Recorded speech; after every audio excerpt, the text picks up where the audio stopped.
getting us maybe a little overwhelmed with all the directions you can go with these models. I'm going to put up something boring for a minute.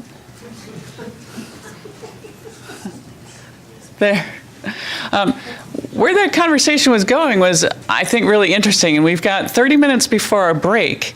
And I'd really like to challenge some of you to think more, and to the extent that you are willing, share with this group, with the team, whether you can share out to us or share on a card.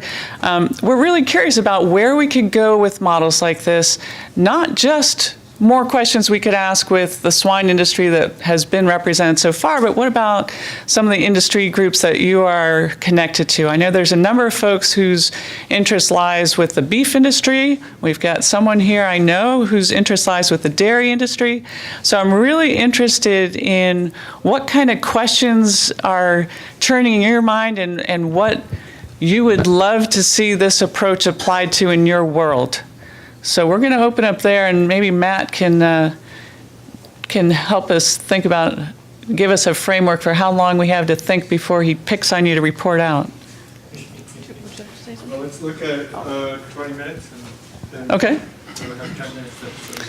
So if you have conversations in your small groups again, we want you to be sharing and challenging each other's ideas, and then we look forward to hearing what gets reported out. Hi, everyone. I'm hoping you all had as awesome of a discussion as I was part of. This is our chance to hear from a few of the discussions that, well, for me to hear from a few of the discussions I wasn't just part of. So who would like to share what you were talking about, thinking about? Help us out with some of these next steps that we're thinking about taking? Scott. Hi, it's Scott Merriler. It was brought to my attention that we don't actually have a lot of the wild element in our models, such as wild birds and other things that could be vectors for diseases, and how important some of these external factors could be to the spread of disease, not necessarily PEDV, although we do have the feral hog issue, but incorporating some of these non-obvious things where we don't have a vertical structure, or we have a horizontal structure with wildlife interacting with a vertical structure in production, and how you could really quickly spread disease through those different structures. So it's a really nice potential way of thinking about it. You want to add on to that? Using data.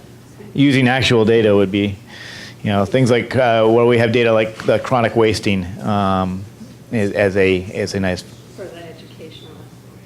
Yeah. So, and this would be good for, additionally, for educating on how you could actually see the spread of one thing going quickly around a system, and how devastating a single point could be.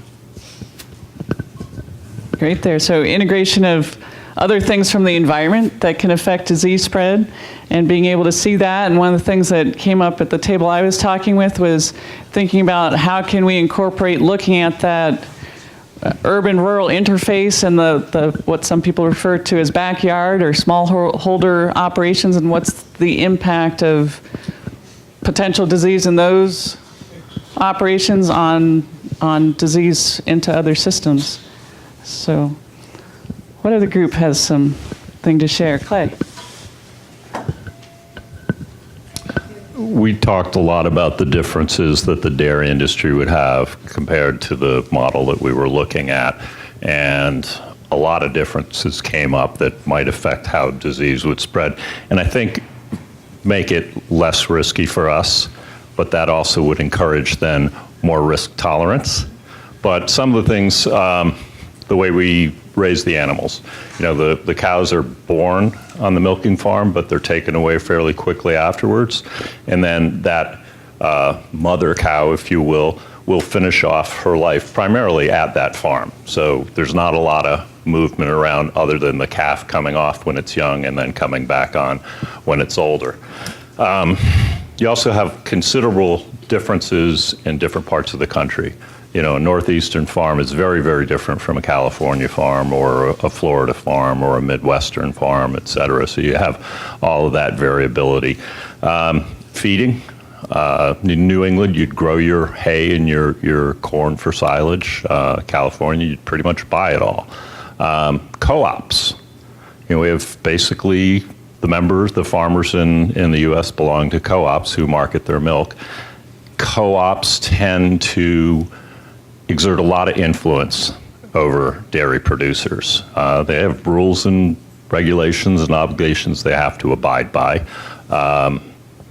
The farm program, which you and I discussed briefly, is a classic example of kind of a Washington entity, if you will, kind of setting rules and regulations that are adopted by co-ops and pushed down on farmers. At least that's how some of them feel about it. So they're used to getting information, orders, if you will, or strong encouragement to do things differently. And also the dairy industry after 9/11 spent a lot of time dealing with the got toxic milk scenario, which was the addition of botulism toxin into the milk supply, and they could understand the consequences of that. So we've had a lot of history of a lot of things that have gone on, and I think it sensitizes, you know, the dairy producers that different things have to be done differently, like it or not. And you know, there's at times resentment about it, but you know, when you're working on something like this, I think the beneficial aspects come to the surface readily and inspire change.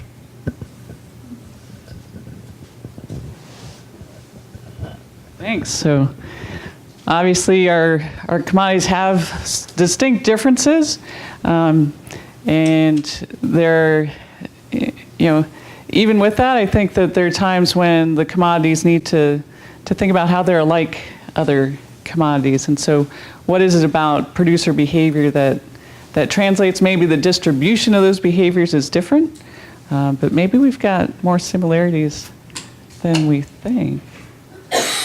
What else were people talking about? Whose group were you part of?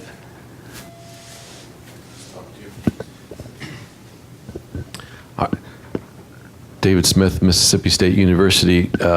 We were discussing some of the negative feedback loops and whether they were actually being captured in these models. So sometimes there's unintended consequences. We do the right thing for the right reasons, but those actions come around and bite us somehow. For example, we talked about the possibility that you might put yourself out of business trying to do all the right things for biosecurity while your neighbors are not. They're making the money and you're not. And so while there is some risk of disease, largely in our livestock operations, those the diseases we're talking about are rare events. And so the cost of doing the right things to prevent a rare event might actually put you at an economic disadvantage. You want to say more about that?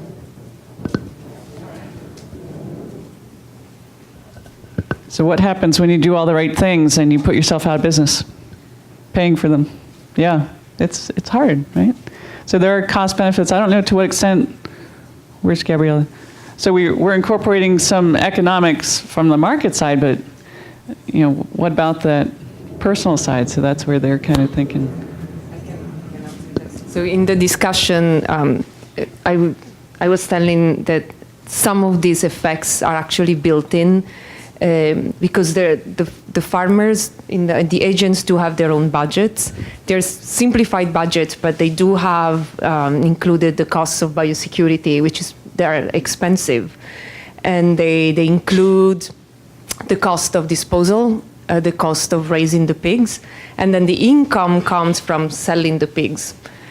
So there is the information at the individual level built in. What I haven't explored, and that from this discussion it became very important, is to see what happens to the budget even without a disease outbreak, which is probably what we want to test. So regardless of the outbreak, if we have a very risk-averse farmer that is going to implement and invest so much in biosecurity, can this agent run out of business because of that? So it's possible to test it. It's in there. Thanks. Hi, Eric Clark, SEGS Lab. I think that's a really good point, actually, and that's sort of where we want to go with this type of modeling. So what we can think of is there an optimal structure for where we can place this biosecurity around the system so that these maybe lower producers who aren't making as much don't need to invest because they have this herd immunity, right? So they might be less higher risk nodes, so they might not need as much protection. And that's something we can test with these agent-based models. That's a really good point. We can't just throw money everywhere, maybe.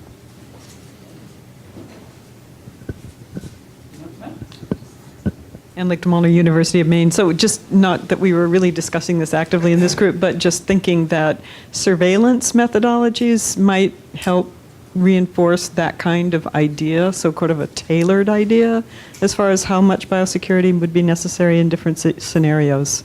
So just a thought.